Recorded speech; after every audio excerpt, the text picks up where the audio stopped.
This is All About Home Construction. And here's your hosts, Terry Cannell Beck and Randy Blake. That's right. Good morning, Randy. Morning, Terry. Happy Saturday, buddy. How you doing? I'm doing great. It's a Saturday afternoon. Or morning. Wait, which is it? Hold Saturday on morning. now. It's morning time. I'm already looking forward to I'm going to watch a soccer game today, and that's where my mind's at. I'm sorry. If you could be here, you could watch a grown man be jonesing to get out the door. But that's okay. Actually, I'm really excited about All About Home Construction today. So today's like a good day. I get both, right? Yeah. Again, thanks to everyone out there. Thanks to all of our listeners out there. It's always great to start off with a lovely All About Home Construction on a lovely Saturday morning. And, well, it's going to be a little wet Saturday morning, but that's okay. Because it's like first spring, Randy.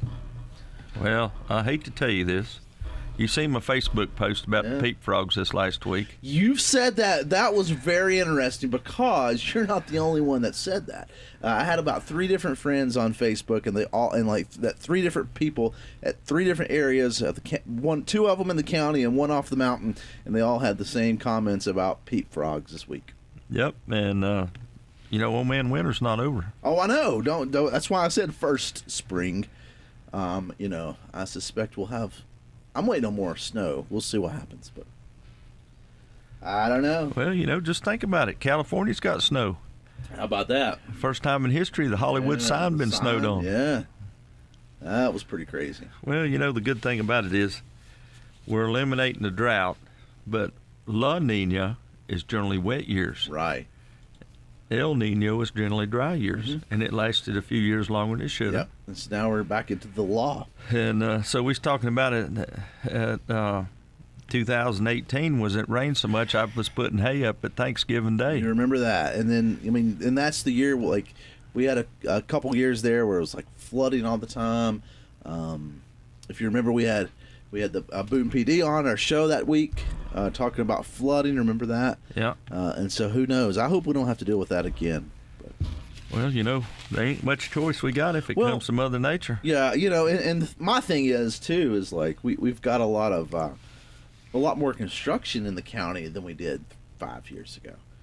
So what, if we get those downpours like that again, when the flooding type stuff is, how much is that going to affect? Because there's a lot more runoff now than there ever has been before. Well, it used to be we never had to put silt fence up. Yeah. Then around 2006, maybe 2000, right, we had to go to put silt fences up around our jobs, for erosion factor, and they had to come out and inspect it. That's funny you brought that up because I went out to I guess it was last weekend, went to Valley Cruces Park and saw where they're working on the new school building. That's pretty intense, isn't it? It's funny that you said that because I was actually going to ask you about that silt fence and then completely forgot about it until this moment.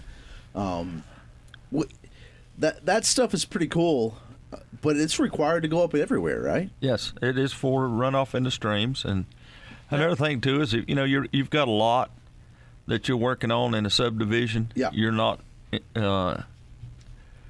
letting run off. You're going to get water run on other people's property, but it's the biggest thing is to keep dirt and debris from actually getting on their property. We had a unique design on the driveway, and when we were doing the construction, it was straight down. At the end of that driveway across the road was a man's house. Yeah. So, that was a rainy year in 2006, and every few weeks we'd have to go get more hay bales and put in because the hay bales would get saturated. Yeah. And now, can you still use hay or straw? Yeah, that is now you notice on the state jobs they use this matting that's rolled up. Yeah. Okay, that's straw itself. Okay. And it's just a natural filter. Okay. Or something similar. I have heard that you can use coconut husk, stuff like that for a filter. Sure. But it's just what it is just to get the particulates out. Right. Well, we're still an agriculture area. I guess ruined hay, you get some moldy hay or something, it would be perfect for that application. Well, moldy hay, cows can eat. Horses can't eat it. Well, that's what I'm saying. You get you always get in the bottom of a field. You got some extra. You got a nasty field. the edges and stuff, and maybe you got some briars and stuff mixed in it. Just some cheap hay, in other words. That seems like the perfect application. It works good, and if you got a real good top bale, Yeah. That really helps out a bunch. That's interesting. See, I guess you still would, if you're using it for to catch runoff. If you know you're baling it for that, would you bale it tight or would you bale it loose? No, bale it standard weight, 55 pounds. Okay. I just would think if if it was a little bit looser, it would soak up a little more. Well, the idea is to hold it, not soak it up. And then it runs through. It's just like a filter. I'm with you now. I'm with you. I'm thinking more of a sponge instead of a filter. Because there's times we get a lot of rain, and sometimes the silt fences don't carry it. Yep. And it's a nylon, right? And not just the plastic. Sure. It's a fabric. So, and you used to buy the wooden stakes. That right. wooden stake roll fabric is not too bad as long as it's a dry year. Mm-hmm. But if you got a wet year, you definitely want to have some wire. My questioning on this, on the silt fence too is, and this goes back to the guy who is, I've worked on fences for animals, and rolled the rolls of fencing out, and well, I don't know about you, but anywhere I've ever rolled a fence out is not straight flat land. There's always bumps and hills and dips, and so that's always my thing. And I know that's more flexible than like a wire fence would be, but it seems to me there's always that low point that if you're not careful, water's going to go right underneath the fence anyway. Well, no, it's got to be 6 inches in the ground. Okay. It's got to be able to withstand a rock rolling off, not a monster rock. Yeah, but you take one the size of a gallon jug, it'll stop it. Really? So I didn't realize. I guess I've never realized that you had. Now I've seen it buried, but I didn't realize that you had to bury the silt fence. Yeah, it doesn't. It's not going to control nothing if it don't. Well, I mean, I'm 100% on that, and that was my whole complaint on silt fence. And we have put 2 runs of silt fence in certain locations because of the way the ground is catching it, yeah. Huh, there you go. Cool stuff. My thing, too, with the silt fence is this time of year especially, right? We get the winds coming in. Yeah. It catches winds. Well, it won't. If you drive it in and bury it correctly, it'll stay. That's good. All right. Well, there you go. I don't know how we got on that subject, but there you go. But, they've had a hard time out there in Valley Cruces with the weather. I'm sure. Look how long it took to, and I know there's a lot behind the scenes. Don't get me wrong. I know all architectural and stuff like that, permits and blah blah blah. But it was just a lot longer than I expected to see someone the first shovel in the ground, so to speak. Well, they environmental impact. Yeah. That's the reason you've seen them down there with the core drills. Yep. Well, see what's in the ground, test the soil. I think that's good. I can't wait till that building's done. I think it's going to be very helpful to that community, because you don't realize how much the building now floods, and it's just.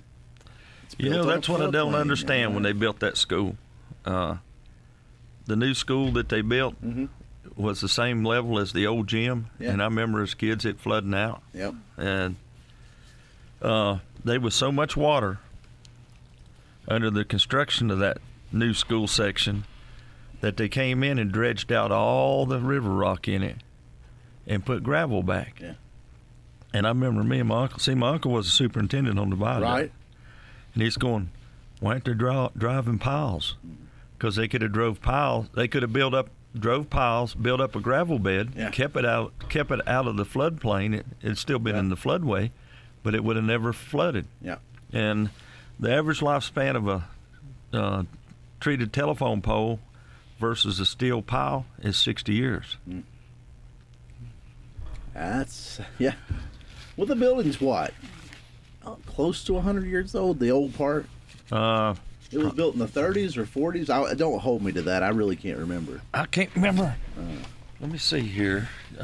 Jeff Drone was 18 years old when he worked on that building. I just couldn't remember. Was that part of the CCC? I believe it was. Because I know there's a couple schools. Was it the old Mabel School and the old Cove Creek? Don't hold me to this, guys. I'm basing off of memory here. But I feel like those were at least part of it. Anyway, it's I don't know how I got on this subject, but hey, while you're correct, pretty close.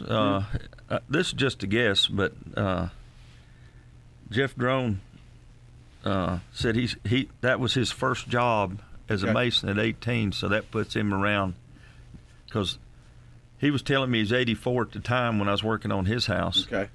And so that puts the school around about 1929. Okay. Give us a call, 828-262-1567. Maybe somebody can answer that question. Maybe I was going to say, for us. as soon as you know, and I know where to find the answer. I'll dig into it a little before next week. Also, that might not be correct because of the time period of the red school that sits behind Mass Store. Right. Because my mama didn't go to school in the Rock building; she went to school in the red building. In the red building. Nice. Okay. So I don't know. Well, no. We'll do some research.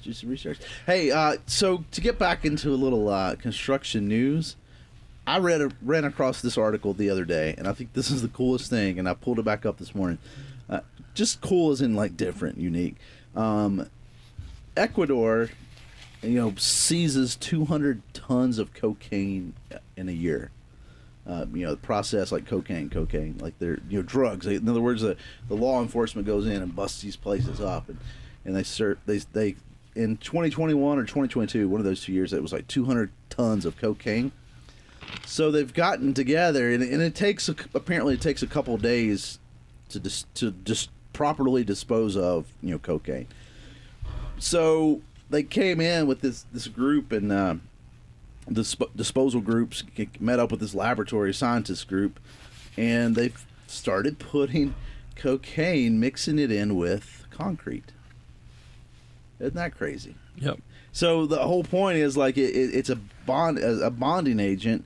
They're using a bonding agent in concrete, mixing it up into construction materials, because when it gets mixed up into it during the setting process, you've seen concrete. If you've ever poured it, you see that water. I don't know if it's hydrates or dehydrates, whatever you want to call it, but you always see the water leaving. I guess it'd be dehydrating from that concrete.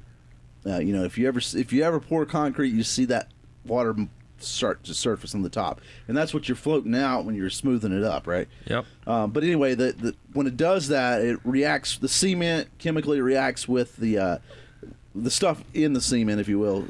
All the typical cement stuff mixes in with that cocaine, and now it's like this big impenetrable matrix that prevents it destroys the cocaine. In other words, and the cocaine doesn't seep into the ground. It doesn't come out. You can't like lick the concrete and get cocaine out of it or anything like that. It just destroys it.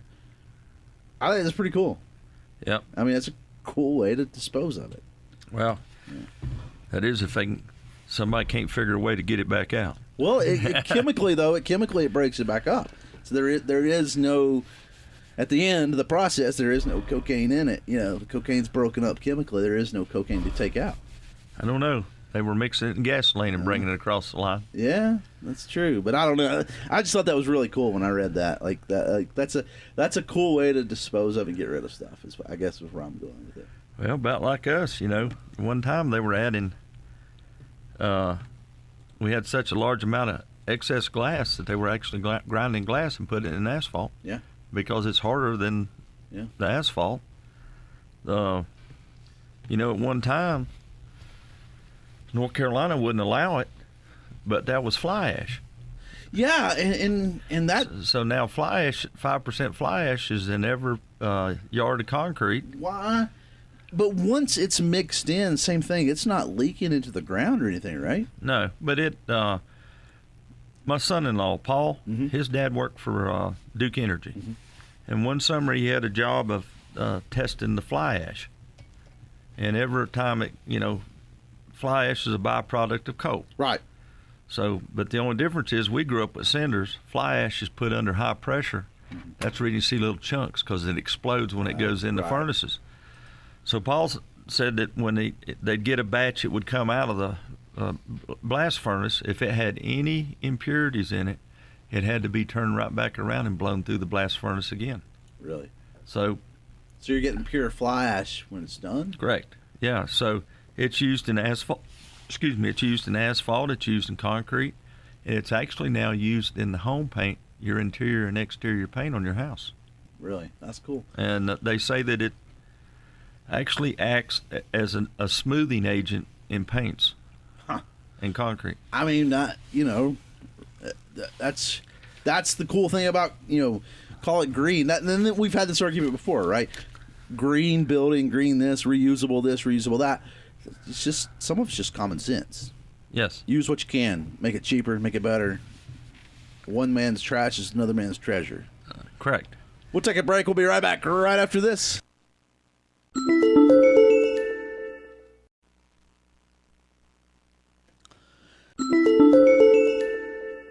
That's right, all about home construction here on WATA. Again, thanks to all of our listeners. Give us a call, 828-262-1567. We'd love to put you on the air. If you got any questions or comments, even if it's not about what we're talking about, you know us. We'll get into any questions, so we'll answer them up. So we try. Yeah, we always have that line open. We'd love to put out what we can for you, or answer any information. Rather, you can, and if you know when that school was built, Valley Cruces, because I'll look it up. And I've heard, but and that's why I'm thinking. And I know Mabel, the old Mabel School, they've moved that plaque. It's still in the newer building now, but and I can't remember exactly what it says, but it says something about the CCC or whatever group that was. It may not have been the CCC. It was some kind of group there. Anyway, completely sidetracked. Speaking of schools, though, I've been working, and this is, all right, here's for all the kids out there why math is important, right? So in math, I've been talking about square footage, and I'm talking about the difference between square footage and volume. And a lot of people don't realize the difference of square footage and volume. Square footage is your 2D, right? Your flat surfaces, length times width, and then volume, you got to worry about height. So you get that, and then that's important in a house because, you got more than a floor space, right? You got floor space, length and width, and then you got the air space, right? The walls themselves. Anyway, but it got me thinking is, square footage on a house, and that is a huge indicator when you build and buy a house, right? Well, think about what you just said right there. And how many people come up and ask me, how much does an average size house cost? Right. Well, the thing about it is there's so many variables in it. And, the variables are so great because how did you grow up? Did you grow up in a house that was 900 square foot, or did you grow up in a house that was 4,000 square foot? Yeah. And that's the key. And I think that's where there's, again, a 2,000 foot square house that's built out of glass is going to cost you different than a 2,000 square foot house that's built out of steel. I mean, there's so many variables into it. But again, and I guess that's where I was going with the whole volume thing is like you could take a room, a 200 square foot room, right? And you got 8-foot ceilings. Well, if I decided I want vaulted ceilings and I go 10 or 12 foot, it's going to cost more, but my square footage didn't grow. But my volume grew, but my square footage didn't grow. And I guess that's where I was going at originally with this whole, so many times in construction we talk about square footage this and square footage that. Should we, when we are talking about buying or building a house, should we talk about square footage or should we talk about volume? Well, square footage cubic volume is what you're going to go with. And there is limitations on that, okay? Because you got your first, let's say you got a 2-story house. Yep. With a, gable roof. Mm-hmm. Okay? And your first floor is width and length. That gets you your first floor. Right. Now, if you have a gable roof and you have inset walls, see, it used to be you could get by with a 4-foot high wall. Right. Okay, but now realtors won't count anything but a 5-foot wall. So, see, that narrows you in a foot. See, so you got the width between the 2 5-foot knee walls and the length of the house. Well, and then that brings up a whole nother thing. So when I drive down the road and I see a for sale sign and I look at that information on that for sale sign and it says 2,100 square feet. When I go to actually pull a tape measure on that, am I measuring the outside corner to the outside corner? Yep. Okay. So if let's just say, pretend I hollowed out that room. We're talking like one large room, right? Well, I'm going to have all that square footage, right? Yep. But when I start putting in a bathroom with a wall, and I start putting in a bedroom with 2 walls, you got 2 bedroom walls, and then a 3rd bedroom on the end. Well, even at 4-inch walls, that's already a foot lost. Yeah. In that, And they count it. So that's for square footage for me. When we talk about square footage on a house, like that's just what drives me crazy sometimes. And I say this because I'm a floor guy, and you could say, okay, well that, I've got 2,000 square feet in my house. Well, I still have to measure every single room. Because I'm measuring as doing floors just like you would drywall, right? You're measuring inside walls, not outside walls. Yeah, but when you do your square footage from outside, that just it to me is a way to cheat. It's kind of like gas being $3.05 and 9/10. Why don't they just call it 6 cents instead of 5 cents? I don't know. Math, right? Well, you have to know math. Well, and that was my whole point of this. So that's been my point as in the teacher side of my life is like math is important. You always hear, when am I going to use this? Well, guess what? Everybody should know how to do square footage, length times width. Everyone should figure out. All you got to do is add one more dimension to that, 3D dimension to that, and now you got volume. It's not hard. It's important. I'll get off my soapbox a little bit, but it did raise up a lot of questions for me in the building industry, and again, I'm not even going to ask you, like what's the average square foot, the cost of an average square foot, because again, I have issues with that because can you build me a 1 square foot house, Randy? No. I mean. So you want it on a 60-degree lot too, huh? Yeah. And that's my thing is like there's so many variables. There's certain things regardless of the size of your house, you have to have heat. You have to have plumbing. There's certain things that that the square footage is just a fancy number. I guess that's where I'm trying to go with it. Is you can't base a house solely on a square footage number. Well, one way or the other, small or big. We have to bid in square footage, okay? I know, but that drives me crazy. It does, but that's just the way it is. But there's so many variables that goes into that square footage. Yeah. Used to be drywall was the best way to go. Right. All right. Because tongue and groove, true wood paneling, you had to pay for it, but the finish cost is what drove it up so high. Sure. Because for you to put a good finish on it, tongue and groove or any kind of wood paneling, you put the first coat on, then you hand sand it on, then you put the second coat on. Then if you don't like it, you got to sand it again. Exactly. And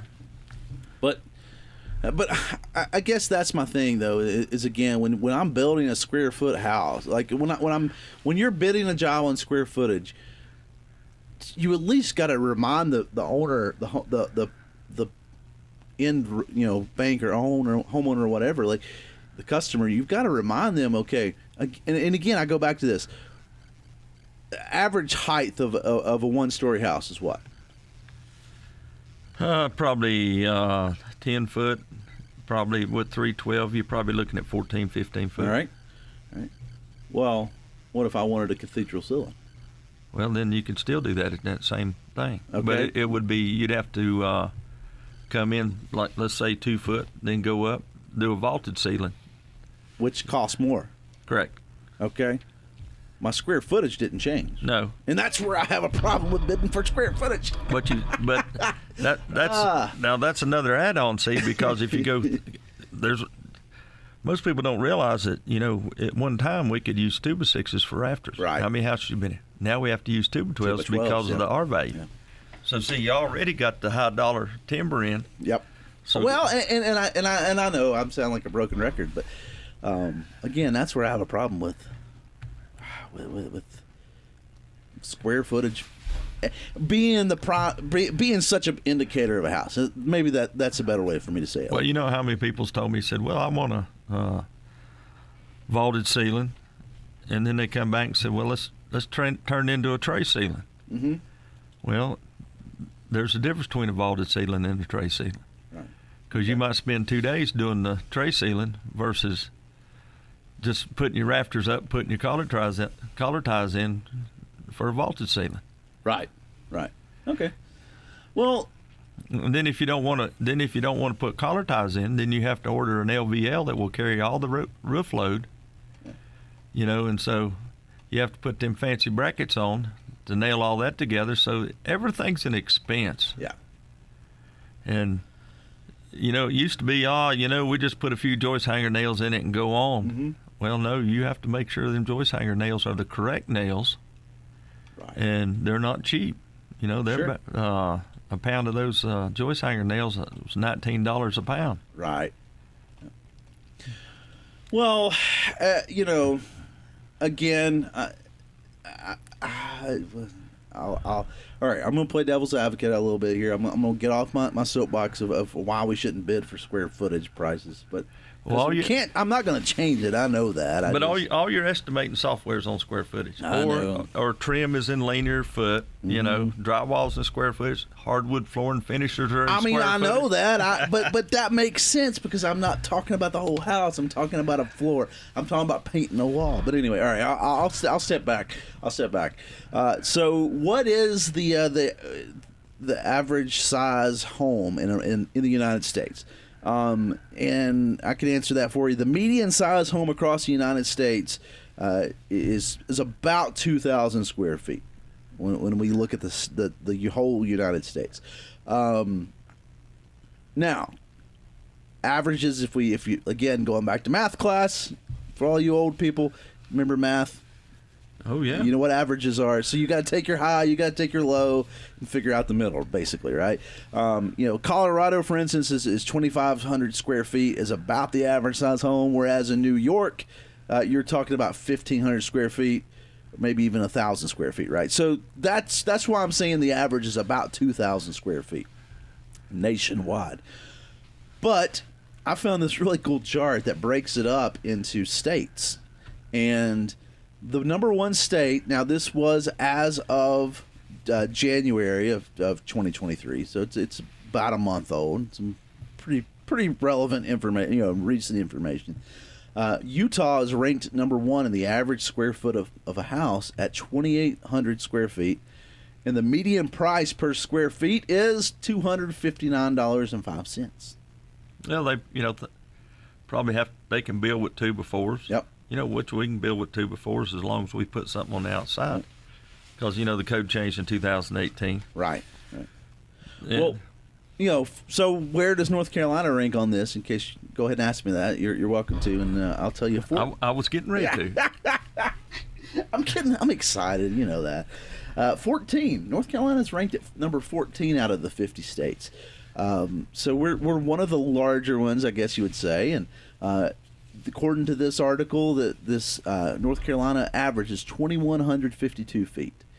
And the price, and I'm going to ask you what you think about this price, $213.62 is the average square foot, the price per square foot in North Carolina. Well, think of this. The coastal region and the mountain regions are the highest building areas in the state.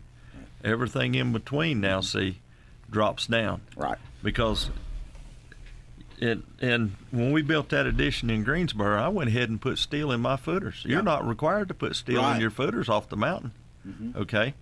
Now the only thing that held true to what we do here was the R values in the ceilings. Yeah. And walls and floors. You still had to go 30 Right.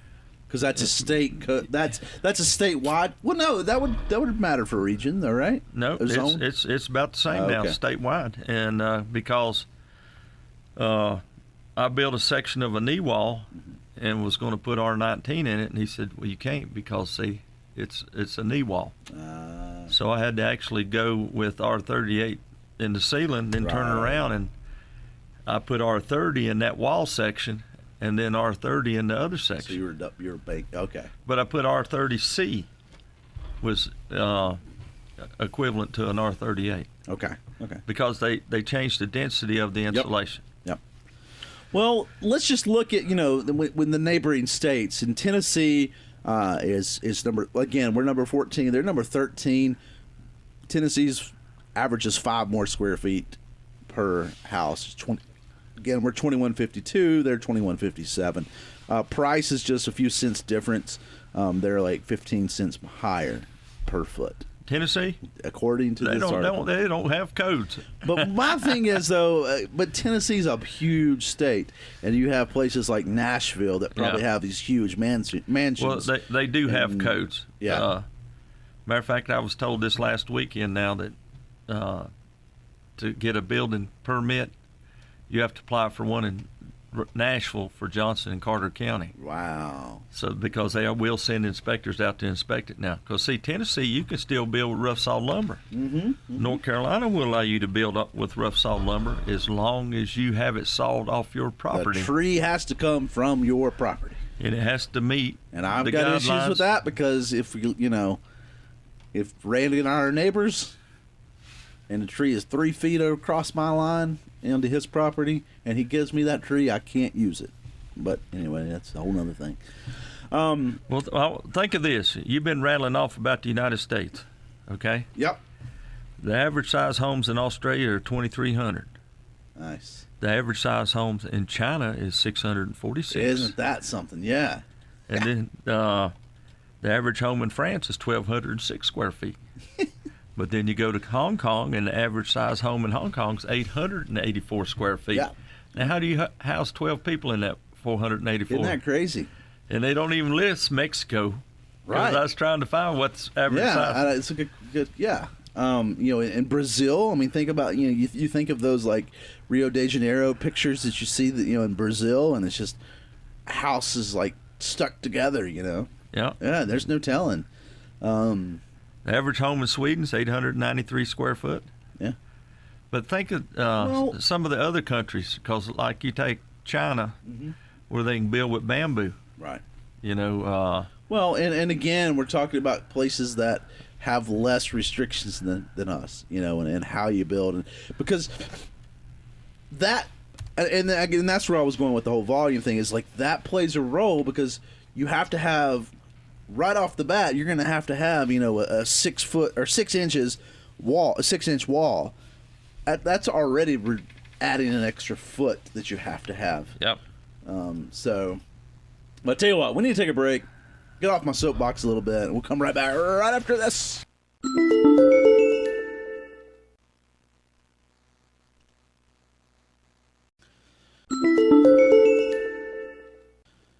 That's right. All about home construction here on WATA. And again, we really appreciate all of our listeners out there. Give us a call, 828-262-1567. We'd love to put you right on the air. And hey, don't forget, we have the podcast, All About Home Construction, so you can tell your speakers, Alexa or Google or whatever you talk to, you can tell them to play All About Home Construction on the podcast and share it with some friends. We really appreciate all of our listeners out there who listen to the podcast and who share it as well. Of course, as always, we're live on Saturday mornings here on WATA, and we appreciate that too. So lots of ways to contact us. Facebook page, we have that. We get quite a few people contacting us through that. We appreciate that interaction. And then, of course, most people just see us and talk to us too, Randy. Yes, they do. We appreciate that. So, hey, I want to plug this a little bit because we kind of got so sidetracked because I'm kind of like a squirrel today. But you've got a breakfast coming up next Saturday. That's it. Yep. $12, all you can eat. Woohoo. VFW. There Hey, you go. I need to give a shout out to everybody who showed up for the Valentine's dinner. That's awesome. Yes. And that's one thing that makes me happy is watching people smile. Yeah. I ain't not tooting my own horn, but I have to give Colin and Dave and Sharon, Daryl, everybody. It's not me, I'm just one part of it, but everybody that falls in behind Sure. to help and everybody that supports us, That's awesome. and Well, and so you had a good turnout for Valentine's Day, whatever holiday that was, Valentine's Day. yeah. I think. Well, it was, considering it was on a Saturday instead of a Tuesday, we had a great turnout. Good. I can't. You have to say that shark board. Charcuterie board. Colin's doing it. I love those things, man. Is a good job, doing an excellent job on those. I didn't even know what it was. They're good. So they're like, kids today eat Lunchables. Well, if you're an adult, you eat a charcuterie board. And so that's going to be the addition, from now on. I love it. Look, the only thing better, and all right, you love to cook and you love to make stuff. You've got a smoker. You need to learn how to make some of your own meats. Well, for those charcuterie boards. Now, we've already talked about it, and we can do that as long as we buy USDA meat. Right. Okay? Well, I'm just saying, but for your personal use. These guys are retired where I'm not, and so Dave makes a good bacon, believe it or not. Really? Yeah. And well, you guess what I've got curing right now? I'm trying it out. Pork belly. All right. I got some, and I got a brisket from you several years ago. Yeah. I cured that. Made beef bacon. Yeah. So that's anyway. So this St. Patty's Day, which is on a Friday. On a Friday, Ding, ding, I'm ding. actually going to be cooking on a Friday. Woohoo! But what we're doing is we're stepping out of corned beef and cabbage. Nice. Because we have done corned beef. I mean, I like a corned beef and cabbage, but yeah, you're right. It's not something I'm going to go somewhere to eat. And so we are actually going to do as close as I can get to a Northern Irish fish and chips. Ooh. Okay. So let me tell you, and we talked about this back at Christmas especially, like, I'm not a seafood guy.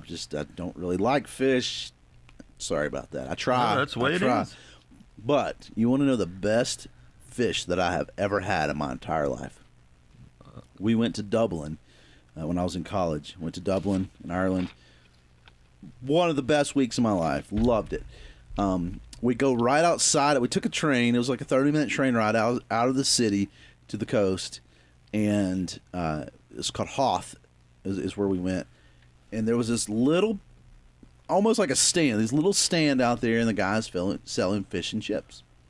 Well, here I am staring at the salt water in Ireland. You got to have fish and chips, right? I mean, that's just what you got to do. It's the best fish and chips I've ever had. Well, and now the chips are not they're like potato chips. No, they're hand-cut fries. Yeah. We will be using as authentic as we can get to it, because that's just the way I am. Oh. And the last steak dinner, everything we did, the seasonings and everything was my own bills. Right. And my compliments was excellent. Good. And we'll get back to normal. Well, Will Easter's going to come play one night for regular steak night. Nice. But yes, we will be using cod. That is a conventional fish, for fish and chips. Well, fish and chips, and I guess for those that want, you have the bar next door, like Well, the other bar. We're going to go ahead and put the salad bar up too, because Well, I'm thinking, charcuterie board or whatever. Charcuterie board. You got the salad bar, but you also on the VFW you have the actual bar. If you want to. Colin is going to make potato leek soup. Nice. Because obviously Irish have potatoes. Yep. There you And go. So there you go. Well, most Irish has potatoes. There was a famine there. I don't know if you ever heard that or not. Oh yeah. Well, have a little bit of Irish descendancy here. That's okay. I'm actually I'm a little excited for you. Like Well, that's cool. It's going to be $20 a plate Friday night. Friday night. So, but one thing, that shark plank we talk about. A shark board. Yeah, that does raise up the cost of the meal. But the thing about it is, I think he said he's going to go with more cheeses and crackers this time for that type of meal. More of Irish type feel. And then, believe it or not, I had people even come in last meal, and they bought a baked potato and eat salad. Yeah, and made a stuffed baked potato. Good. So I said, all right, I'll let you eat that for $10. Nice, sweet, and cool. Well, I'm excited for you. I think that's really cool. And then we'll be slowing up when hay season comes. Well, it's that time of year. We all get it. But well, we are having an interesting lunch tomorrow because my grandyoungins love frog legs. Oh no. You got frog legs tomorrow, huh? Yeah, so, and I love them myself, so. I've had them before. I don't know. They had rattlesnake, too. I'll pass on the snake, but, you can't get the froze frog legs to jump in the pan like you can the fresh ones. Oh, wait. Is it a coincidence that you just mentioned peep frogs came out this week, and now you're eating frog legs? No. Because I don't think you should eat peep frog legs. They're too small. My Uncle Howard, which we've talked about a time or two on the show, he always kept a little notebook in his pocket. Yeah. And he had every year that he heard the first peep frog. All right. Or the first day the first bud come out. Right. First swallow and all that. Yeah. And I guess that's where I learned about spring isn't here till the barn swallows get here. That's fair. Even though the robins show up, a lot of robins, they snow after robin gets here. Well, there you go. Well, going back to all about home construction here, I'm going to wrap up my whole square footage debate. And this goes back to what I was talking about, the square footage of the average square foot home in North Carolina. Is there a requirement for the smallest? Like, what is the smallest house that I can pay Randy Blake, general contractor, come in and build my house? Well, I can answer that question real honestly. I can't build a small house like a tiny house. Right. Because a tiny house is under the HUD guidelines. Okay. See, if Randy Blake builds it, now he has to build it to the state residential codes. Right. Not See, HUD. so that means I have to meet the R values. Yeah. And it's, I've heard people say, well, you can't move that trailer. Building inspectors say you can't move that mobile home down the road because of its age, it might fall apart. No. If it has a HUD sticker on it, you can move it anywhere you want to move it. Right. Okay. There for a long time, Watauga County had a hard time with tiny homes because they didn't know what to designate them. Right. And which they are a viable home. Now the realtors they consider the smallest bedroom in North Carolina 70 square feet. Okay. Anything under 70 square foot is not considered a bedroom. Think about 70 square foot with no closet in it. Right. Yeah.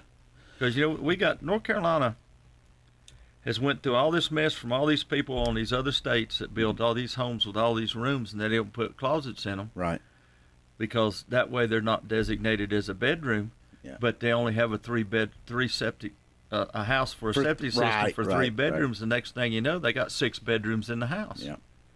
And so there comes a time when the state will buck on that. So what is the minimum? Is there a minimum square footage that, when I go pull a permit, is there a minimum square footage? No, not really. Okay. But it depends on what you're doing with it because they will call on you. Okay.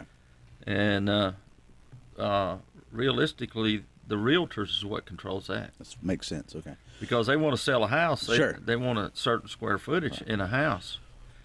When you're in Ireland, weren't most of the houses over there 2-story? Two stories, right? 2-story. Small footprint, but And they're saying, imagine that. Wait, what? Volume makes a difference? You know, What? and but they're saying here that the average house in Ireland is 957 square feet. Well, yeah. Do you know what the biggest house square footage is in North Carolina? No. Happens to be the same square footage of the biggest house in the country. It is. Yeah, because it's the same house. Is it? It's outside of Asheville. It's called Biltmore. Yeah. So, but I got to thinking about, and that's the reason I was asking you: is there a minimum in because that we're talking 178, almost 179,000 square feet for Biltmore Estate. If I'm averaging a house, that's got to be factored in because it's a house. That's got to be factored into with the smallest house in North Carolina.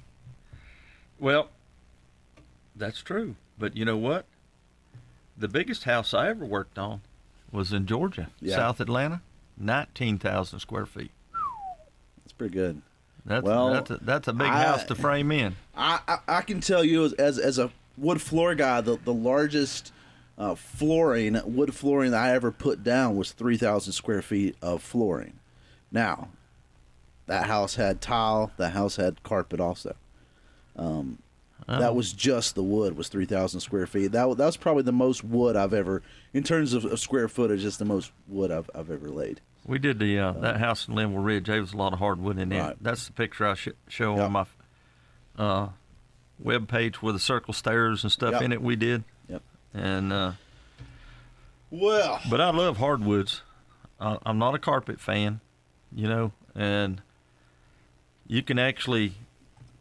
Hardwood's got away, that, because of cold floors, no insulation, people went to carpets and stuff.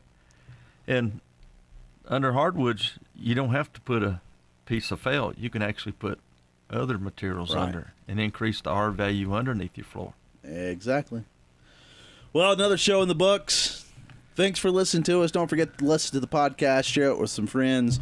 Join us next Saturday morning right here on WATA. And, don't forget, Randy, you got the VFW breakfast next Saturday, a week from today. Yeah, Colin's going to add a few items supposed to be for like an Irish breakfast. Yep. We'll have conventional, but come on, join us. There you go. Thanks for listening to us. We'll see everyone next time. Take it easy. Bye. Thanks for listening to All About Home Construction. We air every week on Saturday mornings on WATA in Boone. Please like this podcast, comment, share it. Hey, let everybody know where you found it. Thanks for listening.